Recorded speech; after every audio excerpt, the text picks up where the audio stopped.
Yeah, so Express Employment Professionals, it's again maybe one of those franchises you've never heard of, but they're huge. They've been around since 1983. They have locations internationally, but they have around 800 U.S. locations in the U.S. and they do temporary and full-time staffing solutions for small and medium-sized businesses in your market. So it's a staffing company, but I think what sets Express apart from other staffing franchises or even other like service-based franchises is they really, really have like their systems pretty dialed in. And I learned that going through validation with one of our clients recently. But we had a client just this past year. I think he had worked with, a couple franchise brokers before he'd come to us. He had looked at, 12 to 15 different franchises in pretty close detail. He was very, I wouldn't say picky, but he knew like what he wanted in terms of financial performance and all this other stuff. Anyways, long story short, he went through the validation with Express and was like blown away with their support and the systems they had. And when he went, one thing that stuck to me when we went through validation with other owners, he contacted several other owners. We advised him through that process. Um, he said, like, everyone was just like, dude, just follow this system and what they tell you, and you will be successful. The only reason I wasn't successful earlier on is because I thought I would do my own thing and I wasn't following their very like simple system and model. And as soon as I started doing that, I made really good money. And so I like hearing things like that because if that's the case, if their system is so well developed, it's more about just making sure you're right fit for that system, and it's likely going to work in your market because they have so many different locations throughout the country. They have a bunch of different markets they're operating in. So yeah, Express is kind of an interesting one. I think the total investment for this is, I want to say it's between like 125 and 175. Looks like, okay, 100 to 400,000. Yeah, from what I understand, it's the size of the market and the model you choose, but most people start out around 125 to 175 total investment. So, and then their item 19, their franchise disclosure document, which shows their financial performance for their Z's, is pretty crazy. Having a little bit. It's a little bit small for me, but thank you, I sir. know this table's small. I just zoomed it to 300%. Yeah, I like how they break it down. So a lot of franchises won't break it down like their first year performers, but this one, the top category is first 12 months in operation. So there's 29 units represented here. In the first year, they were averaging over 1 million in sales, which is kind of crazy. For That's absurd. Yeah, it's hard to do 1 million in sales in any business. I don't care what it is in the first year. So that's strong. And then units open and operating second 12 months. So year two, the average annual sales bumped up to 2.68 million. Again, kind of absurd. And then after 2 years in business, bumped up to 3.69 million. So really, really strong numbers there. Those are gangbuster numbers. That is wild. Yeah, the one thing I know that you need to have in terms of like skill set or want to in terms of work is being able to meet with business owners and really put yourself out there and network. And you're probably going to hear no a decent amount of times, but if you continue to follow the system, you're going to start getting a lot of yeses. And then you get in with a small or medium sized business, you help them out with one, staffing need, then you do another and another, and it just continues to snowball. And you have a pretty strong, payroll there that, after you get up and running. So high revenue potential, like we said in this first point. And most people don't have that experience. They don't have staffing industry experience. It's just, again, understanding if your personality type and the job functions that are required from an owner meet what you think you can do or you're comfortable doing, I think it can be a really, really strong fit. Nice. Yeah, this is very interesting. What crap, there was something I was gonna say and I just totally spaced out on it. I was rambling on there for a while. Sorry. It's all good. It's all good. Yeah, my squirrel brain. Look, at the end of the day, here's what I like one, and here's what my promise to you guys as the viewers is that we're always going to bring you quality opportunities overall. There are some people out there that only pretty much will bring you like emerging franchise opportunities. As I say every week, there's nothing wrong with an emerging franchisor, that has less than, 10 or 15 or 20 franchisees. But I mean, if you're super risk averse, imagine coming into a system that has 800 franchisees or 800 territories or locations. Like that thing is solid. I mean, this thing's been around since the 1980s. This isn't a business that was started in 2021 in the boom of the, home services era because everyone was in their house. So, I like some of these just blue chip concepts for, folks that are like, "Hey man, I got to get this right. I want to make sure that I'm buying a franchise that is proven." And like this is proven, which is what I like about it. Full disclaimer, business is hard. No matter what you buy into, whatever, you're going to have to work hard. So if you're looking for, hey, I just want to be a passive owner, honestly, I think probably you should stay away from franchising unless you plan on getting your hands dirty for the first 12 to 24 months. Then you could potentially set yourself up down the road, probably not through this concept. But I know what I was going to say earlier, Kevin, is that if you're super introverted, this is probably not the opportunity for you, like you were saying. Like Right. you got to be willing to get out there, network, talk to business owners, like hear the word no. So I guess that's the caveat or the rub is that it's an incredible opportunity, but if you're, scared of talking to people, then, probably not a good fit. Yeah. And that's exactly why we have conversations. We have you take that personality assessment because, like, we're not going to recommend this franchise if you fall into that category. We don't want you to be miserable. You're going to be unsuccessful. It doesn't make any sense. Just because it does make good money doesn't mean you're going to make good money if you're not a good fit in it. There's plenty of other franchises that might meet your personality requirements better. So but yeah, I really like this business. Again, it's kind of tried and true. They've been around for a long time. So, um, and it's also rare we see like any terminations or resales for this one. They have a pretty good retention rate. Nice. And this is like pretty much a Monday through Friday business, right? Yeah, that's a good point. Yeah, Monday through Friday, because you're not really, I mean, no one's really going to meet with you outside of office hours to talk about their staffing needs. So that is a good thing about this business as well. Yeah, which is huge. I really like, and there are some Monday through Friday like franchise concepts out there. Like another one would be in the daycare space.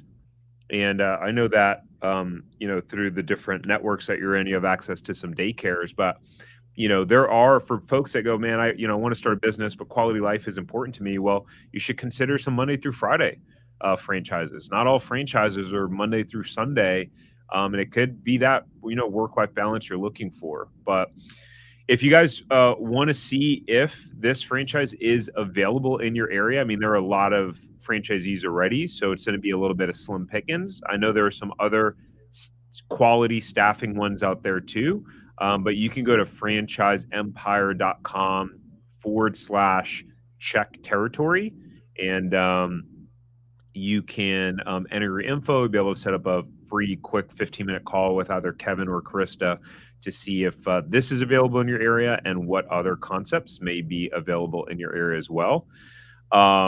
Real quick, before we jump to the resale, because I'm excited for Kevin to tell you guys about this resale business that makes $880,000. Although I guess the Express was probably even more exciting because the numbers are gangbusters in that one that we just talked about. But on the latest episode of the Franchise Empire show, we talked about, or I talked about, this was a solo episode I did, how to buy a franchise with no money down. And I made an original version of this like 3 years ago. This episode is truly, if you have $0 and you want to buy a franchise, this will walk you through how to go ahead and make that happen. I walk you through 4 specific strategies. I think you'll find them very, very useful. It's not clickbait at all. And you'll walk away with like strategies on how you'd be able to do that. Again, the Franchise Empire Show is a separate YouTube channel. So you just type in a YouTube, the Franchise Empire Show, and make sure to go subscribe there to be able to see those. And let's jump to the resale. All right, so tell us about this, Kevin. Yeah, so the resale this week is called Home Watch Caregivers.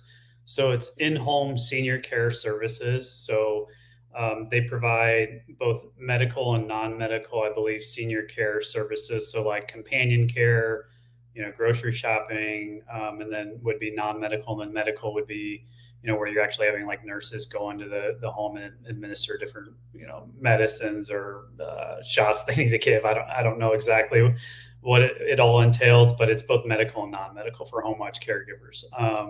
But they've been around since 1980, another longstanding one. They have 225 franchise locations throughout the country.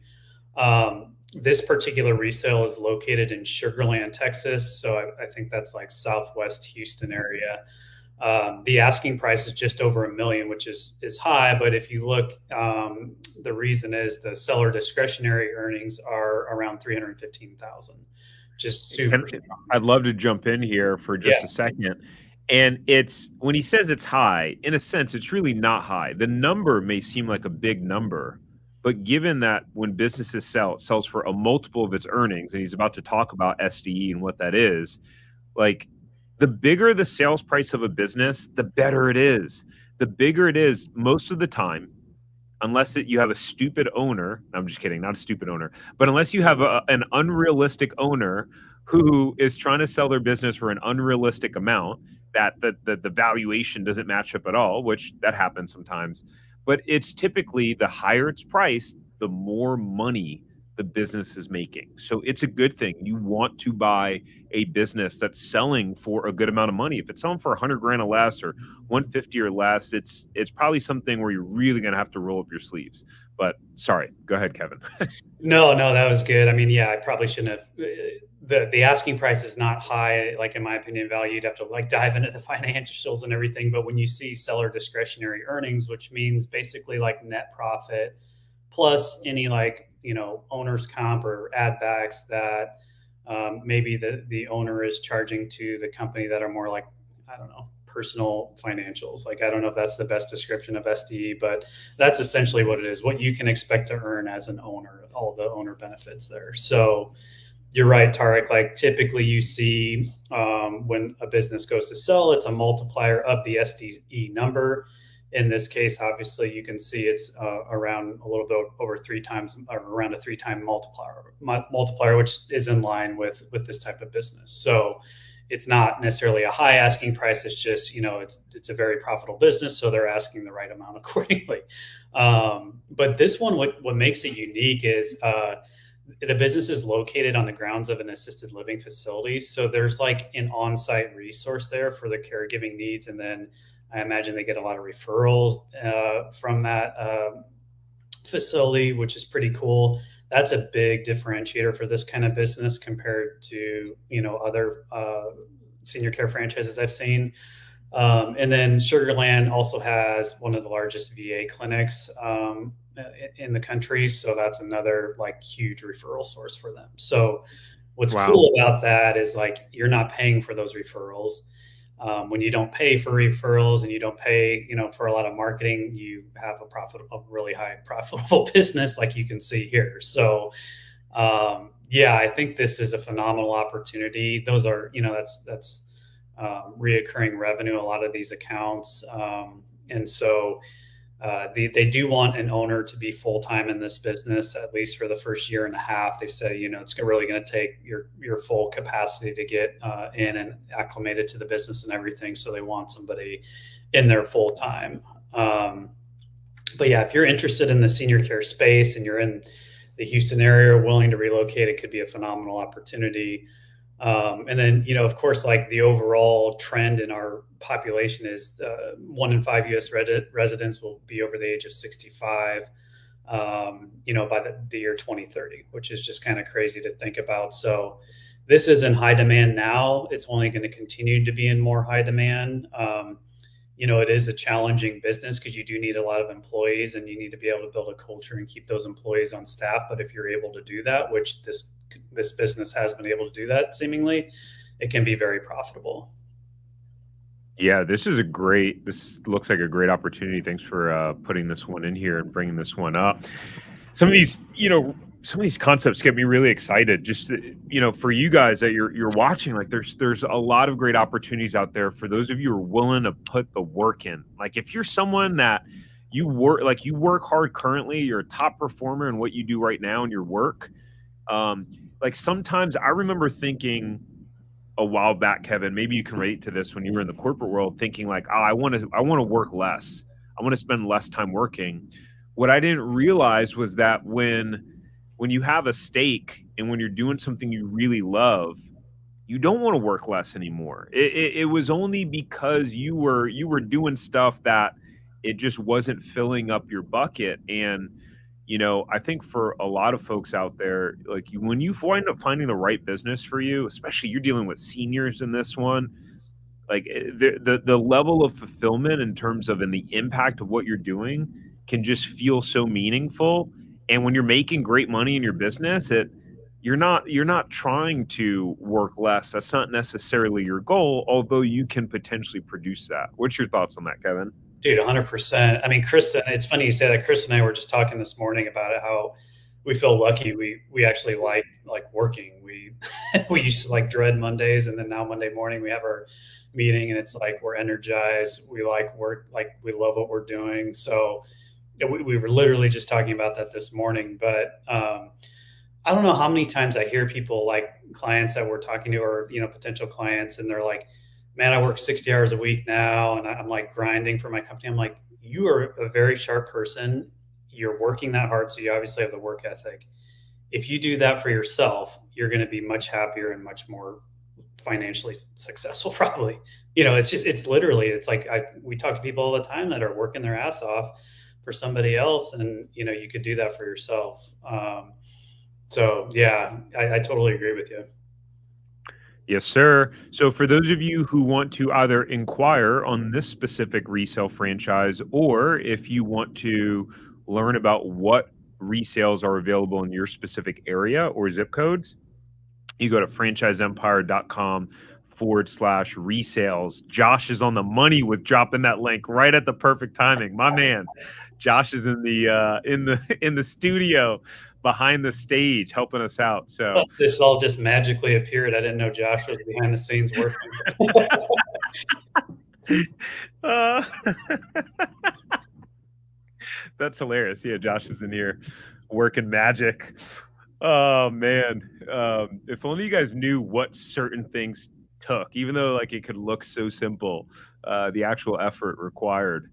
Um, so yeah, you could go to franchiseempire.com/resales and you'll enter your info. You can set up a free 15-minute call either with Kevin or Krista and see what resales are available.